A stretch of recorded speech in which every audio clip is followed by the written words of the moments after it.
আমরা আনন্দ লাভের জন্য ভালোবাসি মা বাবাকে, ভাই বোনকে, পরিবার পরিজনকে, বন্ধুকে, প্রেমিকাকে। আমরা চাই যে সকলে যেন আপন হয়ে থাকেন, আমাদের কাছে থাকেন। কিন্তু মানুষের একটা প্রবৃত্তি আছে যে তিনি যা লাভ করে ফেলেন তার মূল্য তিনি বুঝতেই পারেন না। যদি আপনার বাড়ির কাছে একটা মিষ্টি জলের সরোবর থাকে বা সুন্দর নদী থাকে, তাহলে জলের গুরুত্বটা কি আপনি তা বুঝতেই পারবেন না। সেইখানে আপনি যদি কোনো একটা মরুভূমিতে যান, আপনি অনুভব করতে পারবেন যে এক একটা ফোঁটা জলের কি গুরুত্ব, তার মূল্য কি।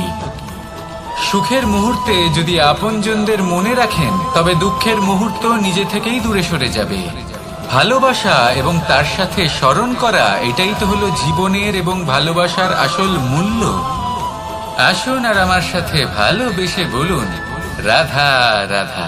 আমাদের হাতটা দেখুন, এই হাতে 5টা আঙুল আছে যা ভিন্ন ভিন্ন ধরনের, একরকম কেন নয়? কারণ হলো প্রত্যেকের নিজের নিজের গুরুত্ব আছে, নিজের নিজের মাহাত্ম্য আছে। এরা ভিন্ন, তাই একত্রিত হয়ে মুষ্টিবদ্ধ করা সম্ভব, যার দ্বারা আমরা আত্মরক্ষাও করতে পারি, আবার আক্রমণও করতে পারি। যদি 5টি আঙুল সমান হতো তাহলে মুষ্টিবদ্ধ হতে পারত না, নিজেদের মধ্যে বিভ্রান্তির সৃষ্টি করত। এবার এরকমই কিছু আমাদের সংসারেও হয়। আমাদের দেশ, যেখানে একটি ভূমির ওপর ভিন্ন ভিন্ন ধর্মের মানুষ বাস করেন, ভিন্ন ভিন্ন জাতি, ভিন্ন ধর্ম, ভিন্ন ভাষা। কিন্তু যদি আমরা এটা ভাবি যে কিভাবে এই দেশকে কল্যাণের পথে নিয়ে যাওয়া যায়, কিভাবে এর বিকাশ করা সম্ভব, তাহলে আমাদের একত্রিত হওয়া শিখতে হবে।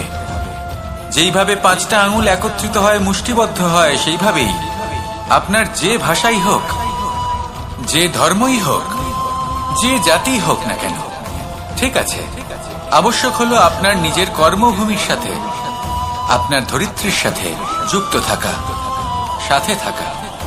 তবেই দেশের উন্নয়ন সম্ভব, তবেই এই দেশ স্বতন্ত্র থাকবে, সফল হবে, আর এই মন প্রসন্ন হয়ে বলবে, রাধা রাধা।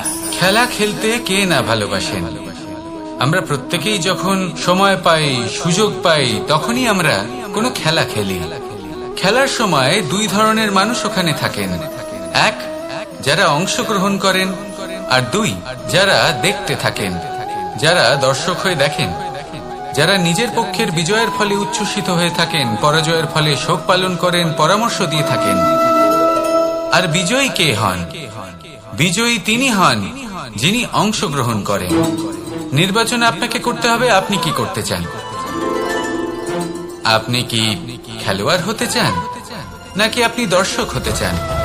যদি আপনি বিজয়ের আনন্দ লাভ করতে চান, সেই রোমাঞ্চ অনুভব করতে চান, তাহলে খেলতে হবে, ময়দানে আপনাকে নামতেই হবে। পরাজয়ের সম্ভাবনার ভয়ের সাথে আপনাকে লড়াই করতেই হবে, বিপক্ষের আহ্বানকে স্বীকার করতেই হবে, খেলোয়াড় হয়ে উঠতে হবে।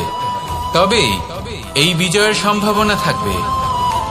আসলে কি, দর্শক হয়ে পরামর্শ দেওয়া অত্যন্ত সহজ, ময়দানে নেমে অংশগ্রহণ করা অত্যন্ত কঠিন। আর এখানে যেটা সহজ, তা আপনাকে বিজয়ের পথে কখনোই নিয়ে যাবে না। আসুন আমার সাথে ভালোবেসে বলুন, রাধা রাধা। এই সংসারে এমন কখনোই হবে না যে আপনি কিছু একটা করলেন কিন্তু তার মূল্য আপনাকে দিতেই হলো না। যে কোনো কাজের জন্য, যে কোনো কর্মের জন্য আপনাকে মূল্য দিতেই হবে। প্রকৃতিও আমাদের এটাই শেখায়। আকাশে দেখুন সূর্যকে, প্রত্যেকদিন আমাদের প্রকাশ প্রদান করেন। এনাকে সূর্য নারায়ণ বলা হয়। ইনি কি মূল্য প্রদান করেন? নিজে জ্বলতে থাকেন। ধরিত্রী মাতা, এই ভূমি, ইনি কি মূল্য প্রদান করেন? প্রহার সহ্য করেন। আমরা এই ধরিত্রীতে প্রহার করে মাটি খুঁড়ে তাতে বীজ বপন করি, তবেই আমরা অন্ন লাভ করি, তবেই ফসল পাই। জীবনে যদি আপনাকে সফল হতে হয়, সম্মান পেতে হয়, যশ পেতে হয়, তাহলে আপনাকে মূল্য দিতেই হবে। যদি আপনি সাফল্য লাভ করতে চান, তাহলে দিন রাত আপনাকে ত্যাগ করতে হবে, যেখানে সমগ্র সংসার সন্তোষ অনুভব করছে, আর আপনাকে করতে হচ্ছে পরিশ্রম। যদি আপনি সম্মান প্রাপ্ত করতে চান, তাহলে আপনাকে সেই সুখ ত্যাগ করতে হবে যা সবার কাছে রয়েছে। যদি আপনি যশ লাভ করতে চান তাহলে নিজের অন্তরকে মেরে ফেলা আপনাকে শিখতে হবে, তবেই আপনি যশ লাভ করবেন।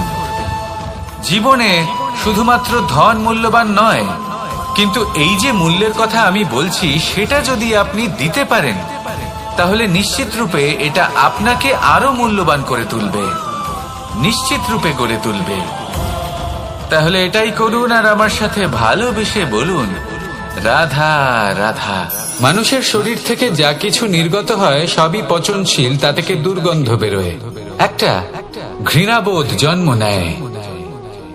আমাদের রক্ত হোক, অবশিষ্ট হোক, ঘাম হোক, নিঃশ্বাস হোক, আবার এমনকি যখন আমরা মনুষ্য শরীর ত্যাগ করি তারপরেও এই শরীরেও পচন ধরে, তার থেকে দুর্গন্ধ বেরোয়।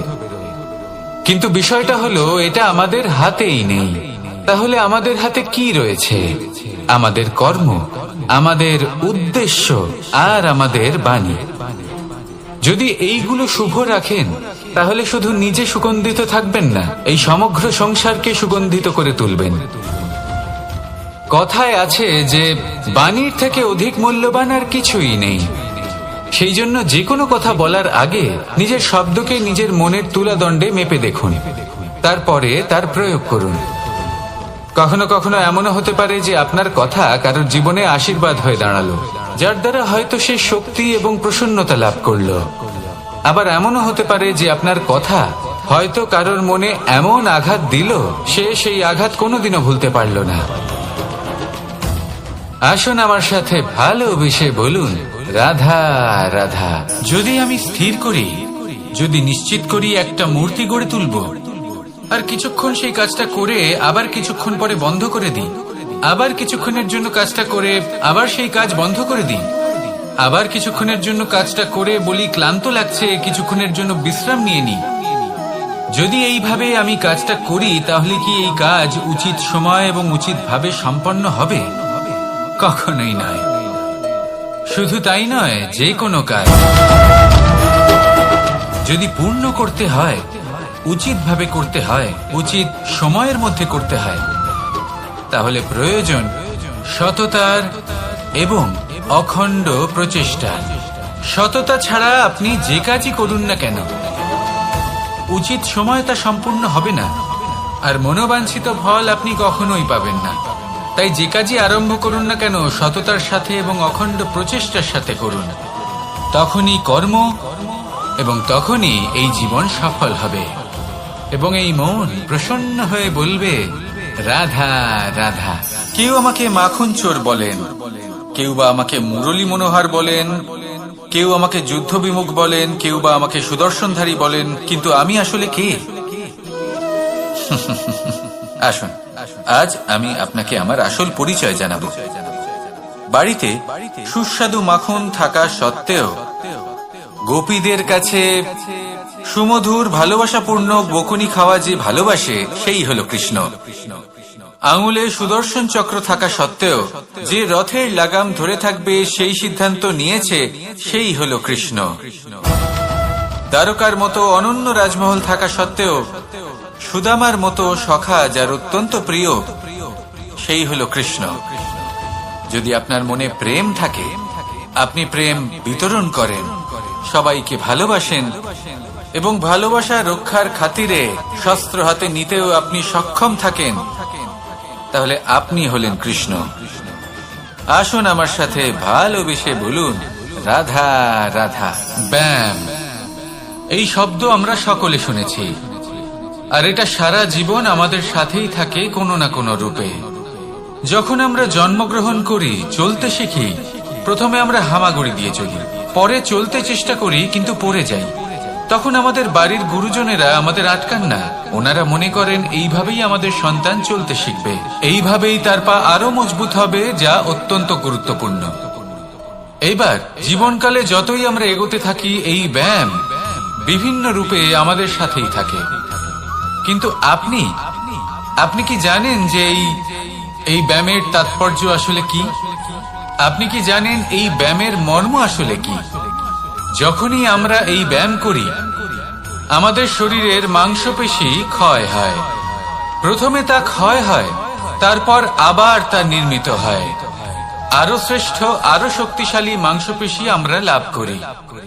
অর্থাৎ এই ব্যায়াম হলো সৃজনের বিজ্ঞান। এই ব্যায়াম আমাদের জন্য অত্যন্ত আবশ্যক।